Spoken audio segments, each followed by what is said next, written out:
Good morning everyone, welcome to civil services study practice set number ये 249 है। ये test series R O A R O के लिए चल रही है। इस टेस्ट सीरीज की प्लेलिस्ट बना रखी है, वहां पर आप टेस्ट नंबर 1 से लेकर 249 तक पहुंच सकते हैं। डिस्क्रिप्शन बॉक्स में लिंक है। तो चलिए स्टार्ट करते हैं। प्रैक्टिस करेंगे इसमें हम साइंस के प्रश्नों पर।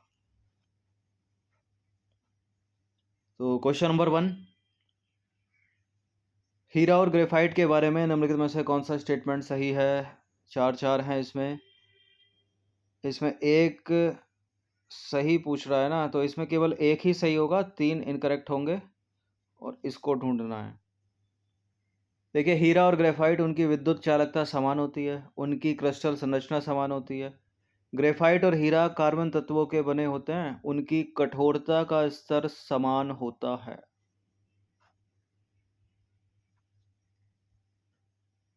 हीरा और ग्रेफाइट की विद्युत चालकता समान नहीं होती, उनकी क्रिस्टल संरचना भी समान नहीं होती, उनकी कठोरता का स्तर समान नहीं होता। हीरा अधिक कठोर है ग्रेफाइट से। हीरा और ग्रेफाइट दोनों कार्बन के अपरूप हैं, तो हीरा और ग्रेफाइट कार्बन तत्वों के बने होते हैं। सी वाला स्टेटमेंट सही हो जाएगा। ठीक है। और ये प्रश्न जो है 69 बीपीएससी में पूछा गया था।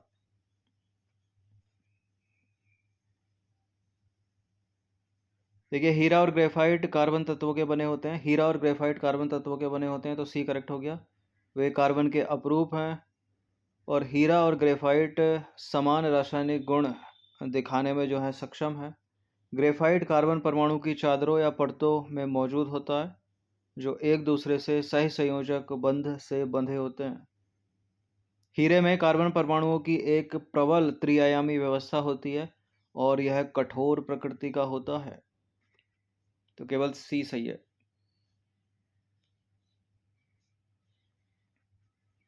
क्वेश्चन नंबर 2 पर आ जाइए। निम्नलिखित में से कौन से रासायनिक परिवर्तन के उदाहरण है, यानी केमिकल चेंजेस के एग्जाम्पल। रासायनिक परिवर्तन ऐसा परिवर्तन है जिसमें जो पदार्थ है वो चेंज होने के बाद अपनी वास्तविक स्थिति में नहीं आ सकता। जैसे कि वाटर है, जल है, ठीक है। अब इसमें चेंज क्या हो सकता है, इसको ठंडा कर दोगे तो ये बर्फ बन जाएगा, ठीक है। बर्फ को टेम्परेचर दे दोगे तो फिर से ये लिक्विड फॉर्म में आ जाएगा, और टेम्परेचर दे दोगे फिर ये गैस बन जाएगा। तो ये चेंज हो रहा है, लेकिन अपनी वास्तविक अवस्था में भी आ जा रहा है, ठीक है। तो पानी का जमना रासायनिक परिवर्तन तो हो नहीं सकता। पानी का जमना, बर्फ का पिघलना, ठीक है, या जल का गैस में परिवर्तित होना, ये सब भौतिक परिवर्तन के उदाहरण हैं। और यहाँ पूछ रहा है रासायनिक परिवर्तन यानी केमिकल चेंजेस। तो फलों का पकना, फल एक बार पक गया तो पक गया, वापस कच्चा तो हो नहीं सकता। सीमेंट में पानी मिला देते हैं, कुछ समय हवा में छोड़ देने पर सेट हो जाता है, कठोर हो जाता है, फिर से वापस थोड़ी ला सकते हैं इसको। कोयला, कोयले में कार्बन होता है, उसको जला दोगे तो वो कार्बन डाइऑक्साइड में चेंज हो जाएगा, ठीक है। फिर वापस कोयला तो बन नहीं जाएगा, वो बचा खुचा राख में परिवर्तित हो जाएगा। तो तीनों के तीनों रासायनिक परिवर्तन है, तो डी है इसका आंसर, क्योंकि अपनी वास्तविक अवस्था में कोई भी पदार्थ नहीं आ रहा है। देखिए, सीमेंट का जमना, पानी और सीमेंट शुरू में एक सीमेंट पेस्ट बनाते हैं जो प्रतिक्रिया करना शुरू कर देता है और कठोर हो जाता है, यानी सेट हो जाता है कुछ समय हवा में छोड़ देने पर। यह जो पेस्ट है वो हाइड्रेशन की रासायनिक प्रक्रिया के माध्यम से कुल कणों को बांधता है। फलों का पकना, फलों का पकना भी एक रासायनिक परिवर्तन है। जब फल पकता है तो फल के छिलके में मौजूद वर्णक बदल जाते हैं और यह प्रक्रिया उत्क्रमित नहीं हो सकती। कोयले का जलना, कोयले का जलना एक रासायनिक परिवर्तन है। जब कोयला जलता है तो कोयले में मौजूद जो कार्बन है वो कार्बन डाइऑक्साइड गैस में परिवर्तित हो जाता है, और कोयले का जलना एक अपरिवर्तनीय प्रक्रिया है। ये नंबर है, इस पर कॉल या व्हाट्सएप करके आप फुल टेस्ट सीरीज प्राप्त कर सकते हैं आर ओ ए आर ओ की। क्वेश्चन नंबर 3 पर आ जाइए। शुष्क HCl गैस शुष्क लिटमस पेपर का रंग क्यों नहीं बदलती।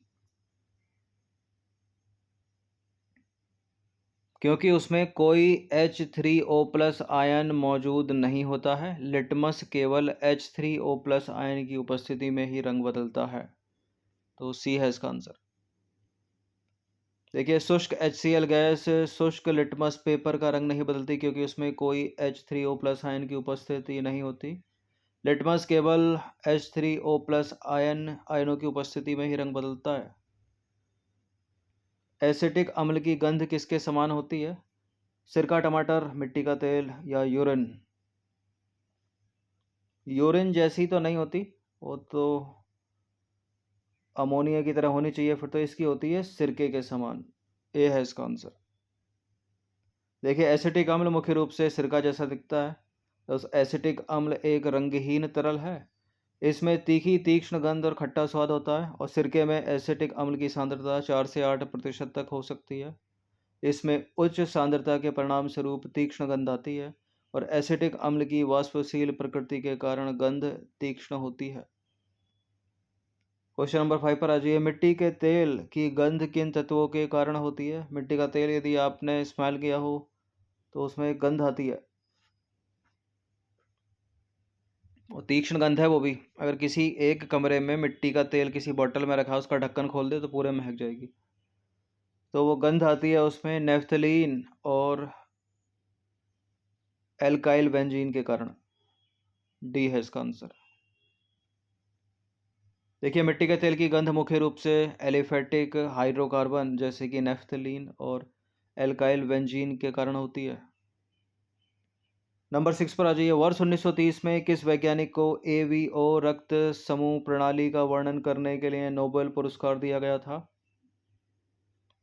4 ब्लड ग्रुप की खोज की थी इन्होंने। Karl Landsteiner, Landsteiner Wiener, John Mendel, Carolus Linnaeus. Carolus Linnaeus ने तो द्विनाम पद्धति दी थी। जॉन मेंडल को फादर ऑफ जेनेटिक्स कहा जाता है, आनुवांशिकता के नियम इन्होंने दिए। कार्ल लैंडस्टीनर इसका आंसर हो जाएगा ए। 1930 में कार्ल लैंडस्टीनर को मानव ABO रक्त समूह प्रणाली का वर्णन करने के लिए नोबेल पुरस्कार दिया गया। कार्ल लैंडस्टीनर ने 1900 में मानव रक्त समूह की खोज की थी और इस खोज ने रक्त आदान की आधुनिक चिकित्सा पद्धति की नींव रखी। कार्ल लैंडस्टीनर ने स्वयं इसे एक आकस्मिक खोज माना। एंटीजन या ग्लाइकोप्रोटीन की उपस्थिति के आधार पर मानव में रक्त के 4 समूह होते हैं। कितने? 4। कौन कौन से? रक्त समूह ए यानी ब्लड ग्रुप ए, रक्त समूह बी, ब्लड ग्रुप बी, रक्त समूह AB और रक्त समूह O। जो रक्त समूह ए है उसमें एंटीजन ए होता है, जो बी है उसमें एंटीजन बी होता है। जो रक्त समूह AB है उसमें एंटीजन ए और बी दोनों होते हैं और जो O है उसमें कोई एंटीजन नहीं रहता। ठीक है, ना ए एंटीजन रहता ना बी एंटीजन रहता। अच्छा, इनमें जो AB है इसको सर्वग्राही कहा जाता है, यूनिवर्सल एक्सेप्टर। ठीक है, ये है नीचे है। और इसको O को कहा जाता है सर्वदाता यानी यूनिवर्सल डोनर, यानी ये किसी को भी ब्लड दे सकता है और ये किसी का भी ले सकता है। ऐसा नहीं है केवल AB का लेगा, AB का तो लेगा लेकिन ये B का भी ले सकता है, A का भी ले सकता है, O का भी ले सकता है।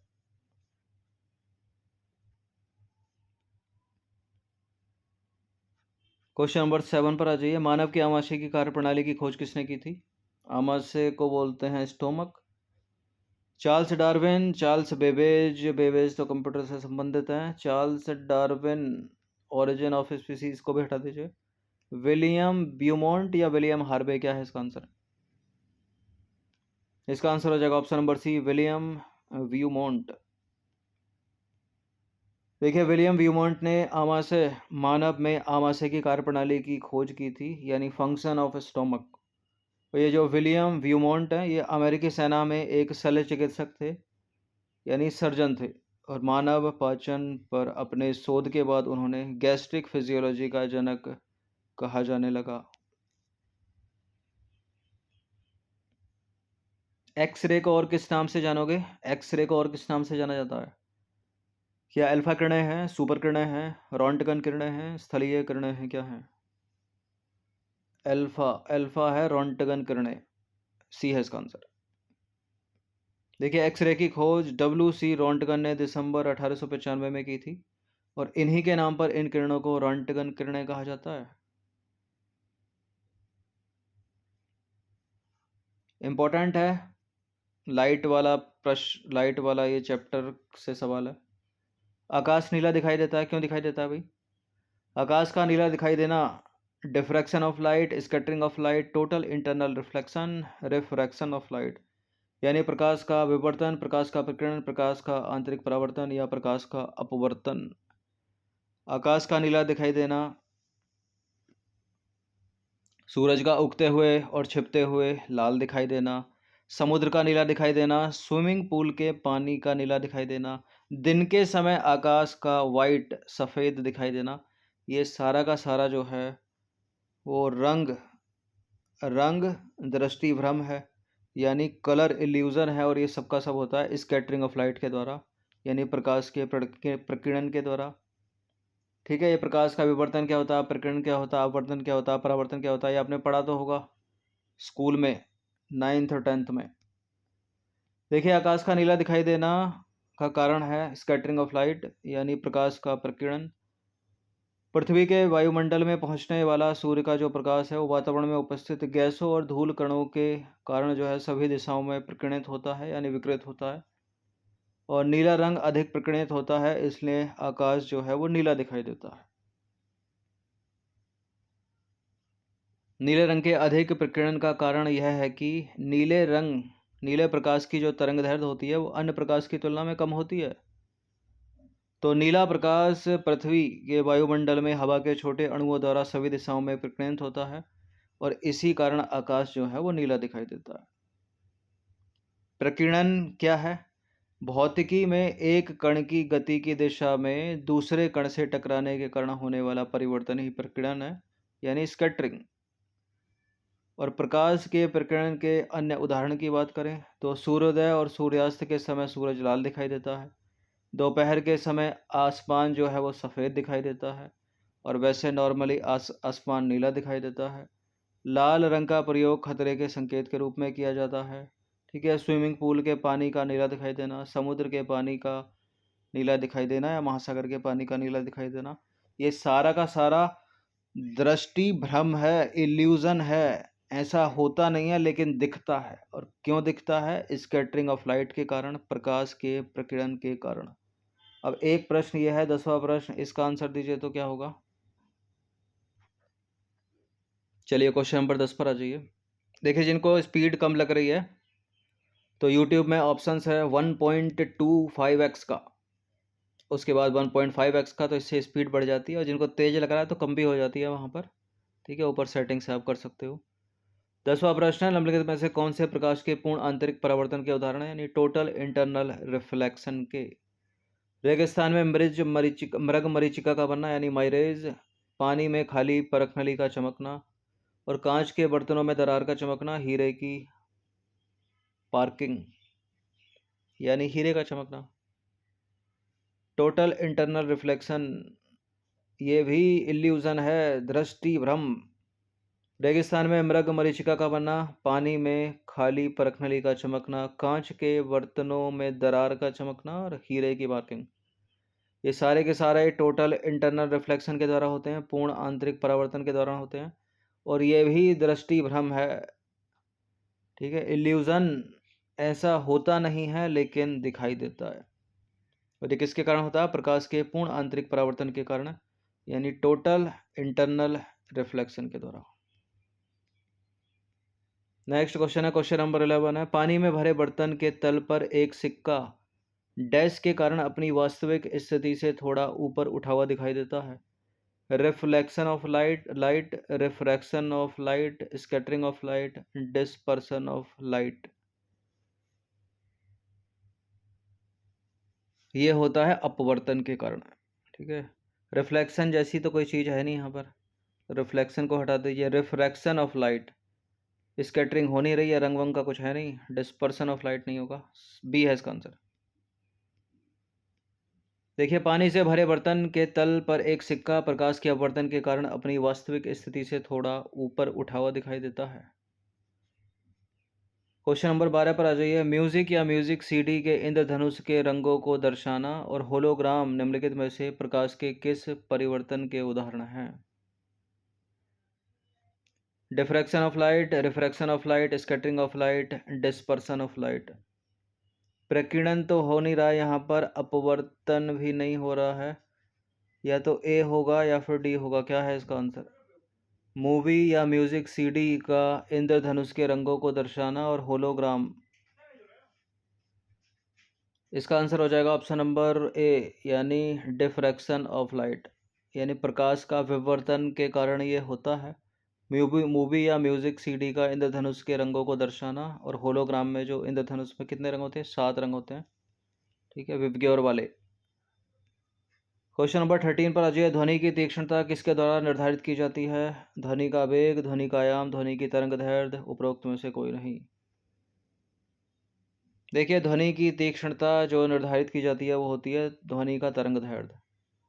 वैसे तो फ्रिक्वेंसी होनी चाहिए, लेकिन सी भी यहाँ पर सही हो जाएगा। देखिए, यह सच है कि ध्वनि की तीक्ष्णता जो है उसकी आवृत्ति यानी फ्रिक्वेंसी से निर्धारित होती है, लेकिन आवृत्ति और तरंग दैर्ध्य यानी फ्रिक्वेंसी और वेवलेंथ व्युत्क्रमानुपाती होते हैं। अतः यह भी कहना सत्य है कि ध्वनि की तीक्ष्णता उसकी तरंग दैर्ध्य पर निर्भर करती है। तो सी करेक्ट हो गया। नंबर 14 पर आ जाइए, किस प्रकाशीय परिघटना के द्वारा सफेद प्रकाश का विभाजन 7 संगठक वर्णों में होता है? ठीक है, सफेद प्रकाश जो है 7 अलग अलग रंगों में परिवर्तित होता है। किसके कारण होता है? व्यतिकरण, अपवर्तन, परावर्तन, वर्ण विक्षेपण यानी डिस्पर्सन। ये अपवर्तन परावर्तन तो होगा नहीं। ठीक है, ये होता है डिस्पर्सन के द्वारा, यानी वर्ण विक्षेपण के द्वारा। सीधे सीधे याद रखिएगा। नंबर 15 पर आ जाइए, एक बस चल रही है, एक बस सीधे रास्ते में चल रही है और अचानक दाईं ओर एक तीव्र मोड़ लेती है, तो बस में बैठे यात्री किस ओर झुक जाएंगे? मान लीजिए ये बस चल रही है, इमेजिन करिए कि आप बस में बैठे हैं और ये है राइट साइड इसकी, यह है लेफ्ट साइड। तो इस दिशा में तीव्र मोड़ लेगी, तो अपनी मुंडी, अपना शरीर इधर की तरफ जाएगा, बाईं की तरफ, बाईं ओर। तो आगे की ओर गिरेंगे नहीं, हवा में झूलने कैसे लगेंगे? बस चल रही है, कोई गिरी थोड़ी है खाई में। बाईं ओर झुकेंगे। ठीक है, सी है इसका आंसर। और दाईं ओर कैसे? अगर ये लेफ्ट की तरफ तीव्र मोड़ लेती तो राइट की तरफ झुकते। सी है। देखिए, एक बस सीधे रास्ते में चल रही है और अचानक दाईं ओर मुड़ जाती है, तीव्र मोड़ ले लेती है, तो बस में बैठे यात्री बाईं ओर झुकेंगे और बस के निकटतम यात्रियों का निचला भाग जो है वो अभिकेंद्रीय बल यानी सेंट्रीपिटल फोर्स के कारण तीखे मोड़ की दिशा में जाता है, लेकिन यात्रियों का ऊपरी भाग एक बाहरी अपकेंद्रीय बल लगाता है। नंबर 16 पर आ जाइए, निम्नलिखित में से किस ऊर्जा परिवर्तन में घर्षण बल शामिल होता है? गतिज ऊर्जा से ऊष्मीय ऊर्जा, स्थितिज ऊर्जा से ध्वनि ऊर्जा, रासायनिक ऊर्जा से ऊष्मीय ऊर्जा, उपरोक्त में से कोई नहीं। किस ऊर्जा परिवर्तन में घर्षण बल शामिल होता है? तो गतिज ऊर्जा से ऊष्मीय ऊर्जा, ये है इसका आंसर। देखिए, ऊर्जा संक्रमण में गतिज ऊर्जा को ऊष्मीय ऊर्जा में परिवर्तित करने वाला बल घर्षण होता है, और दो सतहों के बीच घर्षण गतिशील सतहों से गतिज ऊर्जा को ऊष्मीय ऊर्जा में परिवर्तित करने का कारण बनता है। आग लगने के लिए लकड़ी के टुकड़ों को आपस में रगड़ने से घर्षण का उपयोग होता है। गतिज ऊर्जा की बात करें तो गति के परिणाम स्वरूप किसी वस्तु में जो ऊर्जा होती है उसे गतिज ऊर्जा के रूप में जाना जाता है। ऊष्मीय ऊर्जा की बात करें तो ठोस, तरल और गैसों में छोटे परमाणुओं, अणुओं या आयनों की गति ऊष्मीय ऊर्जा उत्पन्न करती है, और ऊष्मा वह प्रवाह या स्थानांतरण है जो दो वस्तुओं के बीच तापमान के अंतर के परिणाम स्वरूप होता है। नंबर 17 पर आ जाइए, अभिकेंद्रीय बल यानी सेंट्रीपिटल फोर्स किसके लिए उत्तरदायी है? अंतरिक्ष में वस्तु की स्वतंत्र गति, वस्तु को वृत्ताकार पथ पर गतिमान रखना, वस्तु को सीधी रेखा के साथ उड़ाना, और उपरोक्त में से कोई नहीं।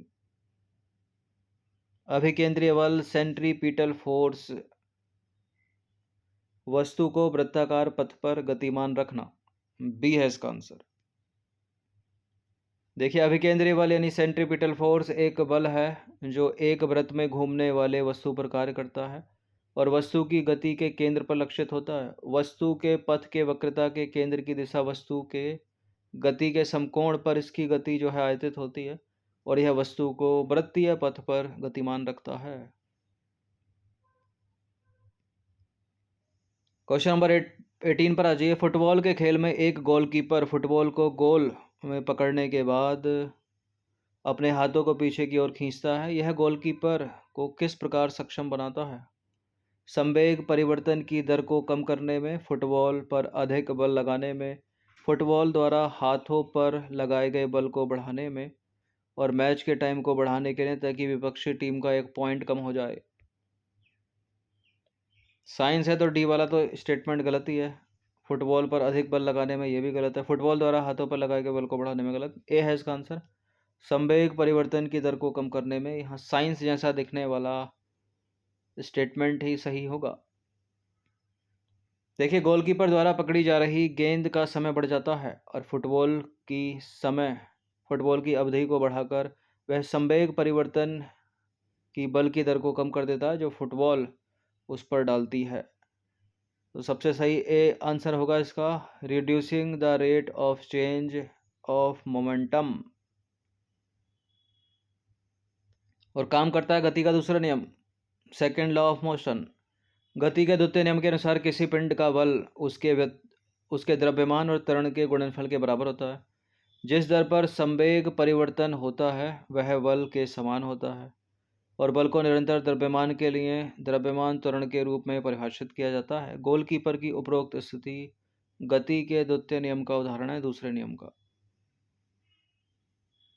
क्वेश्चन नंबर 19 पर आ जाइए। बॉल बेयरिंग का उपयोग स्थैतिक घर्षण को निम्नलिखित में से किस में परिवर्तित करने के लिए किया जाता है? ठीक है, लोटनी घर्षण यानी रोलिंग फ्रिक्शन, कर्षण और सर्पी घर्षण, उपरोक्त में से कोई नहीं। स्लाइडिंग फ्रिक्शन सर्पी घर्षण है और ट्रैक्शन है कर्षण। बॉल बॉल बेयरिंग के बिना तो पहिया घूमेगा नहीं, ना किसी कार का, ना बाइक का, ना साइकिल का। जो सीलिंग फैन होता है उसमें भी बेयरिंग लगा रहता है, बिना बेयरिंग के चल ही नहीं सकता। तो इसका हो जाएगा रोलिंग फ्रिक्शन। बॉल बेयरिंग का उपयोग स्थैतिक घर्षण को रोलिंग फ्रिक्शन यानी लोटनिक घर्षण में परिवर्तित करने के लिए किया जाता है। ये है इसका आंसर। देखिए, बॉल बेयरिंग के रूप में जाना जाने वाला एक उपकरण दो बलों और दो स्वतंत्र रूप से चलने वाली धातु की गेंद से बना होता है। इसका उद्देश्य मशीन में गतिमान तत्वों को एक दूसरे पर रोल करके फिसलने से रोकना है, और बॉल बेयरिंग द्वारा स्थैतिक घर्षण लोटनिक घर्षण में बदलता है। ठीक है, static friction is converted into rolling friction by ball bearing. Question number 20 पर आज अंतिम प्रश्न है। मानव शरीर में पाचन, भोजन का पाचन किस अंग से शुरू होता है? बड़ी आंत, छोटी आंत, पेट, मुख यानी माउथ से, small intestine, large intestine, stomach.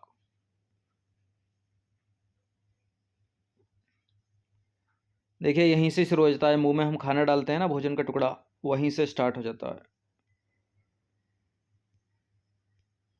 पाचन यानी डाइजेशन, यह खाए जाने वाले भोजन को पोषक तत्वों में बदलने की जटिल प्रक्रिया है जिसका उपयोग शरीर जीवित रहने के लिए आवश्यक ऊर्जा, विकास और कोशिका की मरम्मत के लिए करता है, और इसमें उत्सर्जित होने के लिए पानी बनना भी शामिल है। अब देखिए, अंग की बात करेंगे और पाचन की बात करेंगे। पाचन में भूमिका, तो मुख जठरांत्र संबंधी मार्ग, और पाचन का पहला हिस्सा जो है यहीं से शुरू होता है। जठर भोजन के रासायनिक विघटन के लिए अम्ल और एंजाइम छोड़ता है। छोटी आंत यानी स्मॉल इंटेस्टाइन भोजन से पोषक तत्वों और खनिजों का अवशोषण करती है, और बड़ी आंत क्या करती है? भोजन के अपचनीय हिस्से से, मतलब बिना पचे हिस्से से पानी को अवशोषित करती है और शरीर से अतिरिक्तता को हटा देती है।